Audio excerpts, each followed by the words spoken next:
Nigériens, mes chers compatriotes, depuis le 30 juillet dernier, nous vivons de notre chair les sanctions d'une ampleur sans précédent prises contre notre pays, le Niger, et son peuple suite aux événements du 26 juillet 2023.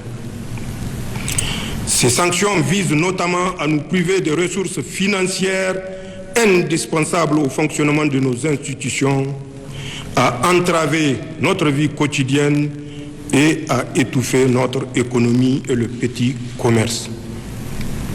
En outre, ces sanctions vont jusqu'à priver délibérément nos laborieuses populations de tout approvisionnement en produits alimentaires et pharmaceutiques.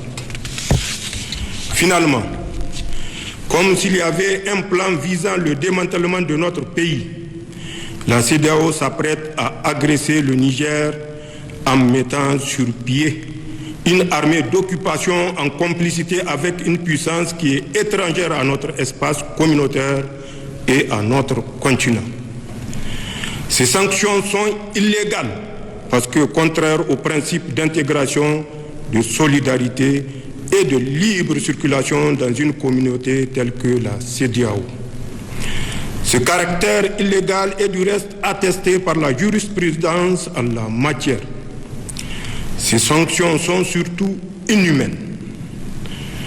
Comment comprendre en effet qu'on laisse pourrir aux frontières des produits alimentaires et pharmaceutiques de première nécessité destinés à des populations dans le besoin?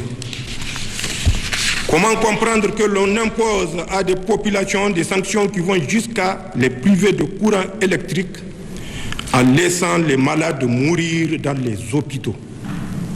Ces sanctions ne sont pas pensées dans une optique de recherche de solutions, mais pour nous mettre à genoux et nous humilier.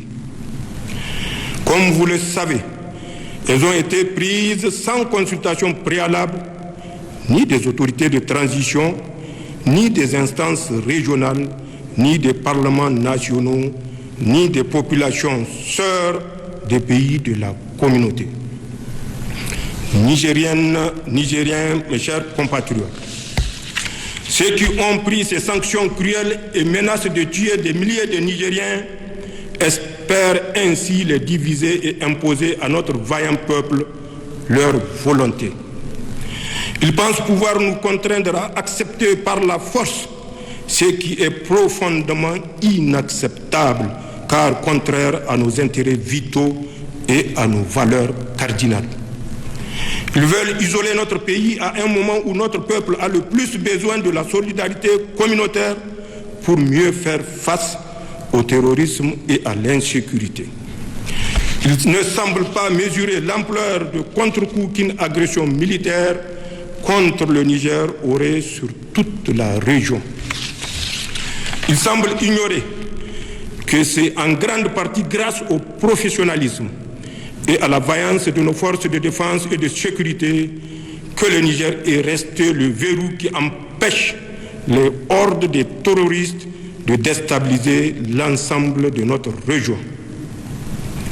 Heureusement, dans plusieurs pays voisins, comme lointains, membres de la communauté ou non, des leaders visionnaires et des populations solidaires ont exprimé et expriment leur opposition à toute intervention qui ouvrirait une véritable boîte de Pandore. Nigériennes, Nigériens, mes chers compatriotes, il est paradoxal que les réactions excessives entretenues par certains acteurs externes qui tentent d'imposer les médias une image caricaturale du Conseil national pour la sauvegarde de la patrie et de son action soient autant en déphasage par rapport aux aspirations du peuple nigérien. La réaction populaire observée dans tout le pays démontre pourtant à suffisance que l'action des forces de défense et de sécurité regroupées au sein du Conseil national pour la sauvegarde de la patrie répond clairement à l'exaspération de l'écrasante majorité du peuple nigérien qui se sent délivré. Nigériennes, Nigériens, mes chers compatriotes, Je affirme ici que notre ambition n'est pas de confisquer le pouvoir.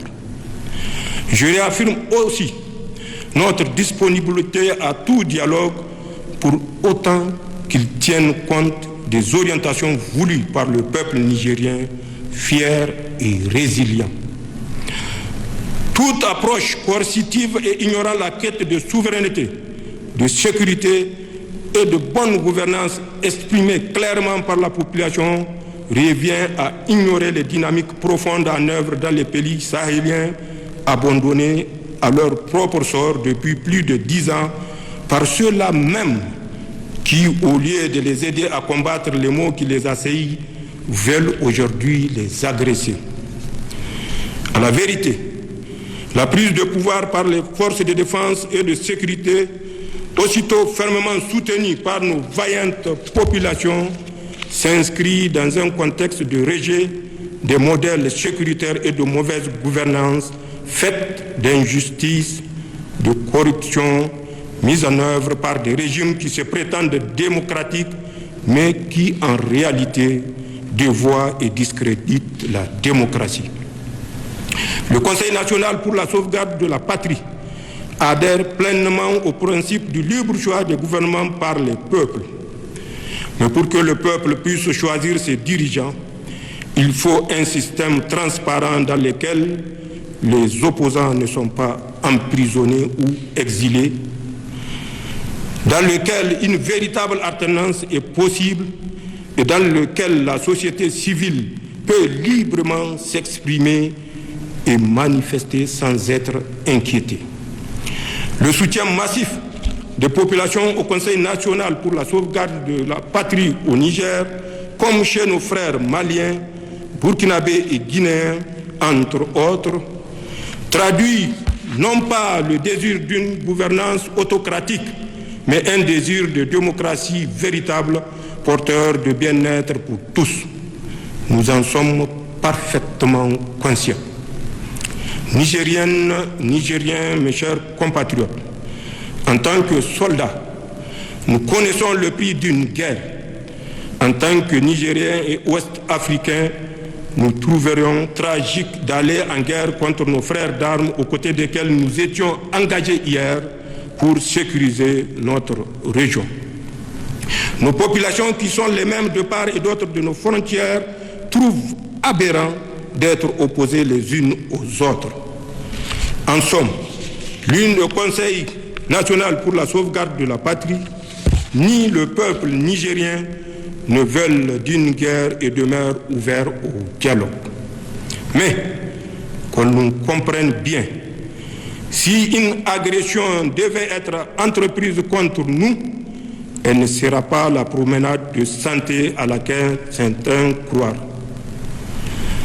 En effet, ils trouveront face à eux 26 millions de Nigériens, les dignes fils de Dunama Dibalami, de Idriss Alaouma, de Mohamed Kosso, de Mohamed Nafarko, de Amadou Tanimoun Kourandaga, de Suleiman Danchintouma, de Kausen Ag Kedda, de Tankasawa Agoragi, de Babari Soba, de Bawa Jangwarzo, de Akazama Ari Kulumba, de Mali Bero, de Ousmane Tanfodio, de Soni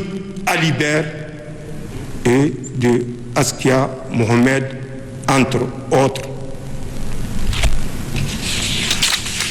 Ainsi, fort du soutien de notre grand peuple et avec l'aide de nos frères du Burkina, de la Guinée et du Mali, les forces de défense et de sécurité du Niger ne se déroberont pas.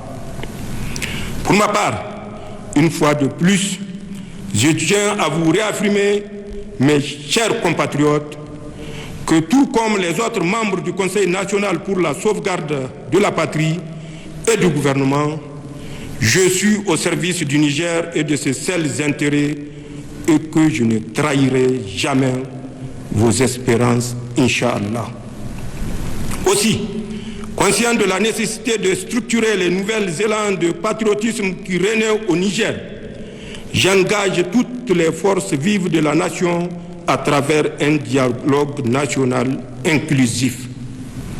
L'objectif de l'instance dédiée à ce dialogue est de consulter toutes les composantes du peuple nigérien sur les voies les meilleures permettant de poser les fondements d'une nouvelle vie constitutionnelle sur des piliers profondément ancrés dans nos valeurs traditionnelles et républicaines.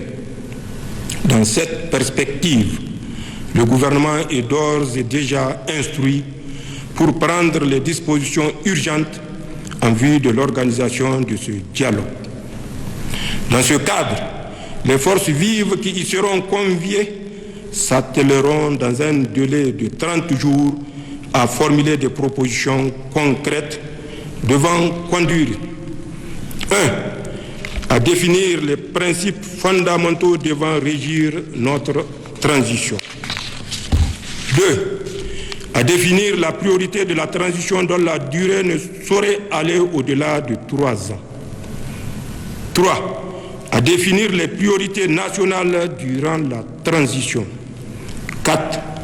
À appeler les valeurs fondamentales devant guider la refondation de la République.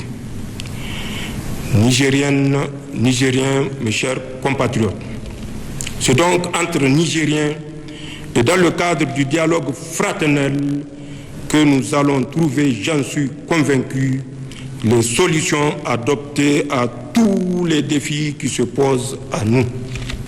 Accompagnés dans notre élan de sortie de crise, et ce, dans l'intérêt de tous. Vive le peuple nigérien, vive le Conseil national pour la sauvegarde de la patrie et le gouvernement de transition, vive le Niger, je vous remercie.